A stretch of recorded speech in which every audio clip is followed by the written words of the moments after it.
हे good morning Ramakrishna Hari. नवीन दिवस नवीन सुरुवात. सकाळचे ऑलमोस्ट वाजताय 7. हातात नाही चहाचा ग्लास तरी केली आहे सुरुवात. बाय द वे जोक सपाट. पाठीमागं गाई आली आहेत. प्रत्येकाला कॅमेऱ्यामध्ये यायचं आहे. मला ना खूप दिवसापासून पडलेला एक प्रश्न जेव्हा कळायला लागले तेव्हापासून, आयुष्य म्हणजे काय, मी कोण आहे, खरंच हे शरीर म्हणजे मी आहे का, घरच्यांनी जी ओळख दिली आहे तो म्हणजे मी आहे का, घरच्यांनी दिलेली ओळख म्हणजे माझं नाव जे विशाल आहे, जे शरीर लहानाचं मोठं केलं, एक दिवस ते नष्ट होऊन जातं, म्हणूनच आपण आहोत का. ही आपली जी धावपळ चालली आहे, जी धकाधक चालली आहे सकाळपासून संध्याकाळपर्यंत, 2 टायमाच्या वेळेवरच्या जेवणासाठी, कोणी जॉब करतं, कोणी बिझनेस करतं, कोणी काय तर कोणी काय. हेच आयुष्य आहे का. बघता बघता वय निघून जातं, आयुष्य जगायचं राहून जातं. खूप काही गोष्टी असतात. कोणी कोणी जॉब करतं, कोणी बिझनेस करतं, त्यासाठी डिग्री घेतं, आयुष्यातले कितीतरी वर्ष त्या गोष्टी परसिव्ह करण्याकरता घालवतं.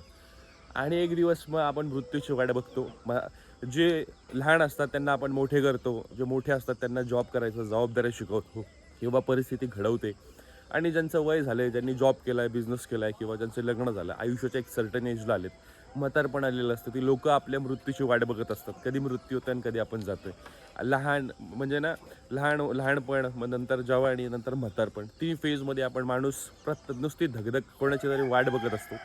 लहान असतो तेव्हा असं वाटतं कधी मोठे होतोय, मोठे झाल्यानंतर असं वाटतं लहानपण बरं होतं. आणि जेव्हा जवानी निघून जाते, म्हातारपण येतं, तेव्हा असं वाटतं कधी मृत्यू होतोय, आपण निघून जातोय. या गायींना व्हिडिओमध्ये यायचंय.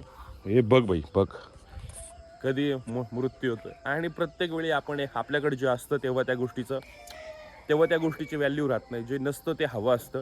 त्यामुळे आयुष्यात जे हवं ते मिळत नसतं. कॉम्प्लिकेट नाही, हे सोपं आहे, विचार करून बघा. जेव्हा जी गोष्ट तुमच्याकडे असते तेव्हा त्या गोष्टीची व्हॅल्यू करायला शिका. आयुष्यात खूप वेळा असं वाटतं आपल्याकडं एखादी गोष्ट नाही आहे, ती हवी होती, पण आहे त्याचा पण आपण ते म्हणून जी गोष्ट आहे आपण त्याची कदर करून तिचा पुरेपूर वापर करतोय का.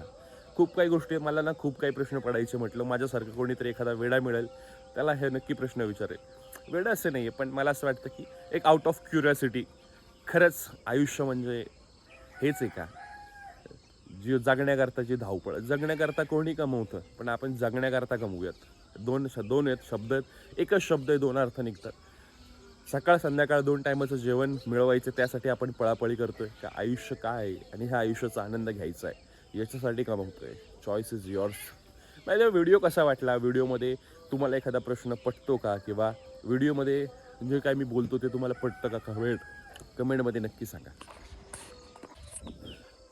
कधी विचार केलात का आयुष्यात आपण स्ट्रगल का करतो, किंवा आपल्यासोबत हे असं काय होतं. काही वेळेस आपण ना खूप जास्त एफर्ट्स येतो, खूप काही गोष्टी करतो, पण मनासारखा रिझल्ट मिळत नाही.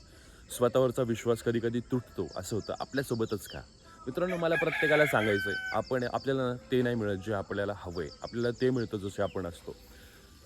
आयुष्य ना म्हणजे आता मी तुमच्याशी बोलतोय, निसर्गात हवा आहे, हे पाठीमागं गायी आहेत, ही जाळी आहे, किंवा जे काय असेल, ज्या काही गोष्टी विजिबल आहेत, ज्या आपल्याला दिसतात, हे प्रत्येक गोष्ट म्हणजे एनर्जी आहे. आता मी तुमच्याशी बोलतोय, माझ्या काही गोष्टी तुम्हाला पटताय, तुम्ही व्यवस्थित ऐकताय.